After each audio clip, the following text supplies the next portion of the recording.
vascular y endovascular. A propósito del Día Mundial de la Trombosis. Es que a mí me choca que la trombosis puede tener un día.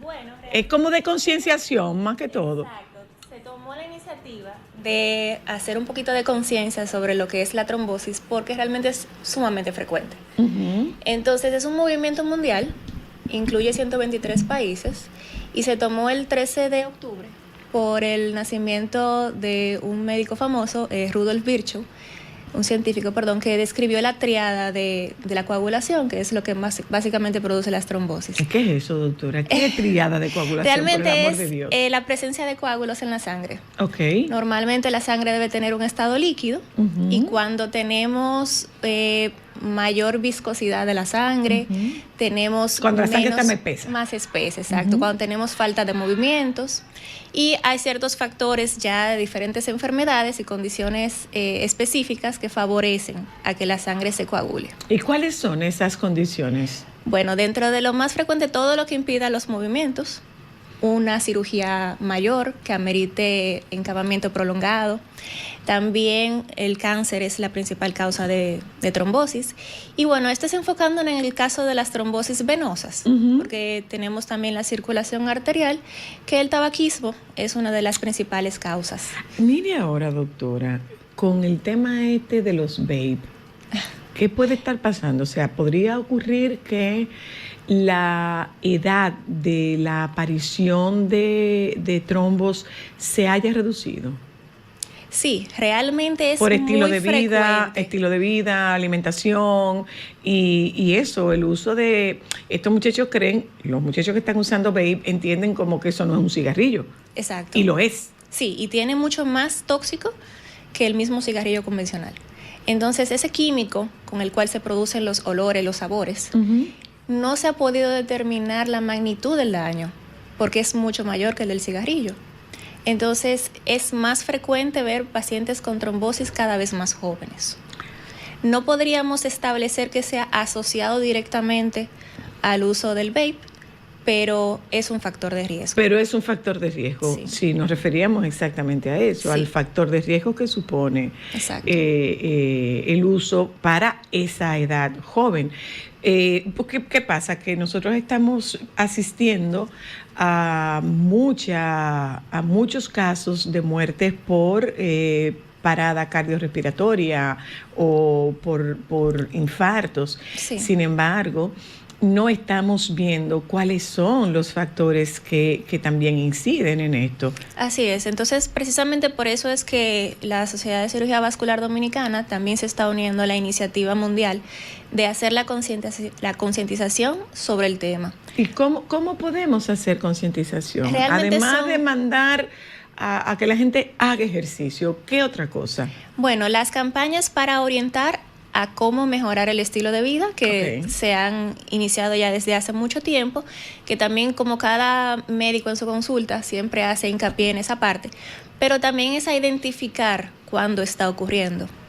Entonces, un paciente que tenga... Y no es súbita, la trombosis no es súbita, doctora. Es súbita, pero sí da manifestaciones que da a uno a entender que debe acudir de forma inmediata. Entonces, hay algo muy frecuente en la población dominicana y es que todo paciente que se le hincha una pierna dice, no, eso es una erisipela.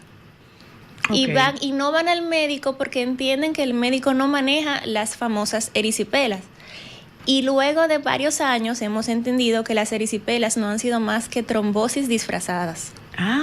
Entonces es muy frecuente encontrar pacientes que ya tienen el cuadro posterior a la trombosis. ¿Y cuál puede ser la sintomatología? Porque físicamente yo estoy viendo un signo pero ¿cuál es la sintomatología? Dolor intenso en la pierna, sobre todo, y un aumento del tamaño de forma significativa respecto a la contralateral. O sea, una pierna se hincha y se permanece hinchada por varios días y no reduce al tamaño de la otra. Entonces, eso es un dato de alarma de que hay que acudir de forma inmediata a una emergencia. Pero podría ser transitoria esa inflamación. Por ejemplo, mire, si es transitoria, ocurrió con mi hija, cuando mi hija tuvo creo que su primer hijo, cuando mi hija tuvo su primer hijo, la inflamación de las piernas fue después de la cesárea, la inflamación de las piernas fue una cosa de miedo. Pero fueron las dos. Sí, las dos. Esa es la diferencia significativa. Esa es la diferencia. Cuando son las dos, podemos estar más tranquilos porque la probabilidad de que se trombosen las dos piernas son bajas. Ajá. Entonces es identificar que es solo una y que hay una diferencia muy importante con respecto a la otra. Entonces, también algo que es bueno que mencionas, después de la cesárea, las cirugías mayores que impiden que el paciente camine, que se movilice normalmente, favorecen a la formación de coágulos, y las cirugías ortopédicas. Por la limitante que hay, sobre todo las cirugías de rodilla, el paciente tiene que permanecer en reposo y hay que hacer prevención y profilaxis, o sea, utilizar medicamentos. Y las medias. Las medias de compresión y la terapia física. Ah, sí, con terapia física incluida. Se mejora. Hablemos de la edad, doctora, porque entendemos que la trombosis la definimos como una enfermedad. Es una condición. Es una condición. Sí. Ok. Entendemos que la trombosis es una condición que va íntimamente relacionada con edad. Hay factores genéticos, hay factores de predisposición, tiene que ver el estilo de vida, incluso hasta el propio trabajo. Sí, realmente los pacientes o las personas que trabajan largas horas de pie o en una misma posición. O sentados, los watchman, por ejemplo. Exacto, pero sí, se puede movilizar, entonces realmente eso lo disminuye bastante. Pero el factor de riesgo principal en este caso no es tanto la edad, aunque sí evidentemente mientras mayor edad, mayor frecuencia, pero el factor genético en cuanto a trastornos de coagulación de la sangre. Por ejemplo, cada vez es más frecuente pacientes que tienen síndromes que producen un desbalance en la coagulación, o sea que la sangre se torna más espesa o más viscosa de lo normal, y se ve mucho en pacientes femeninos, en mujeres. Algo que también es importante recordar, llama mucho la atención cuando pacientes que tienen varias pérdidas o varios abortos a repetición, es importante investigar que no tengan un trastorno de coagulación asociado, que normalmente es un síndrome antifosfolípidos o un lupus eritematoso que produce ese aborto y realmente es un trastorno de coagulación. Y es frecuente que esos pacientes se identifiquen o que debuten, como decimos normalmente, con una trombosis. Y eso es lo que da el detonante a comenzar a investigar. Hay una situación, doctora. Nosotros, miren, vamos al salón y nos damos un tratamiento profundo. Llevamos el carro a darle el mantenimiento. Las cejas nos las depilamos. O sea, nosotros tenemos todo un cuidado del mundo exterior y el mundo interior lo dejamos muy de lado. Esto yo tengo que revisarlo, esto yo tengo que chequearlo. Ahora mismo nosotros podríamos hablar de prevención o de detección temprana de factores predisponentes a la trombosis. Bueno, detectar temprano no es posible, porque todos tenemos la probabilidad de trombosarnos si se suman ciertos factores. Que una persona que tenga más factores evidentemente va a tener una mayor probabilidad. Pero realmente es eso, el identificar si hay algún problema de coagulación, que normalmente viene siendo condiciones genéticas. Ok, ese problema de coagulación es a través de un análisis. Sí, son muestras de sangre. ¿A quién yo le pido que me haga la prueba? Hematología. En hematología. Sí. Pero eso forma parte de mi chequeo anual. ¿Debía formar parte Normalmente de mi chequeo? no. Esa es la protrombina. No, son factores distintos. Factores, ok. Factores bien, de pero coagulación. entonces, dependiendo de esa anamnesis, dependiendo de ese historial clínico, ¿yo debo estar pendiente de esto? Bueno, realmente sí ha tenido síntomas o personas en la familia asociadas que hayan tenido una historia de trombosis o que, bueno, algo muy importante, el paciente que toma un viaje, un vuelo, y que cuando se desmonta, cae al piso y dice, ay, se murió, le dio un infarto fulminante. Normalmente la mayor causa de frecuencia es un tromboembolismo pulmonar. Es que durante el viaje el paciente no se movilizó, se formó un coágulo en la pierna y al ponerse de pie y su actividad normal, con el cambio que se produjo de presión en el avión, entonces ahí viene lo que el coágulo migra al pulmón y el paciente deja de respirar de forma súbita y muere. Okay.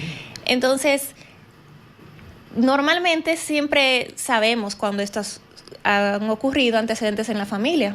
Entonces ahí es como identificar que realmente eso no fue un infarto. Pero incluso hay gente, perdone usted, doctora, que no toma un avión, pero por ejemplo, maneja permanentemente, sí, y no hace paradas, no se moviliza. Entonces esto puede ser un factor para un chofer de carro público, para un chofer de guagua, un chofer de camiones, o una persona que se pasa, que recorre largas distancias. Siempre yo he escuchado de la recomendación de hacer un alto cada cierto tiempo. Sí. Un poco romper con la hipnosis que supone una carretera, porque la carretera hipnotizan, pero además se ha hablado mucho de estiramiento de las piernas, entonces es un poco también para ayudar la circulación. Así es, hay movimientos de flexión, movilizar el tobillo. Uh-huh. Lo que recomendamos realmente es caminar, uh-huh, pero ahí es donde viene la prevención y entramos con el uso de las medias de compresión, que disminuyen significativamente la probabilidad. Si supiera que no, ya eso ha cambiado mucho. No me venga con la historia, porque aquí tuvo la doctora para allá y decía, no, que son bonitas. Bueno, hay opciones. No las he encontrado todavía, doctora. Hay opciones. De hecho, hay de colores, hay de muñequitos, hay de dibujos, pero también hay para vestidos. ¿Y usted se la pone? Claro. Yo voy todos los días a mi trabajo con mis medias de compresión. Okay. Y se le enseño a los pacientes y ellos se motivan. Ejemplo, claro. Dando el ejemplo. Ellos se motivan. ¿Y aparte de que yo uso media? ¿Y usted opera con media? Largas horas de pie siempre es con medias de compresión. Aparte uno nota la diferencia. La sensación de comodidad es importante después cuando uno se la retira.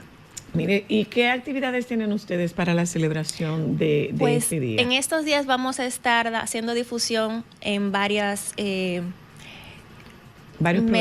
programas, uh-huh, en varios medios, así es. Tenemos campañas a través de las redes sociales de la sociedad y también se hacen publicaciones seriadas acerca de los temas. No la ignoren, señores. No ignoren esa publicación. No, yo no formo parte de ese grupo. No la ignoren. Así es.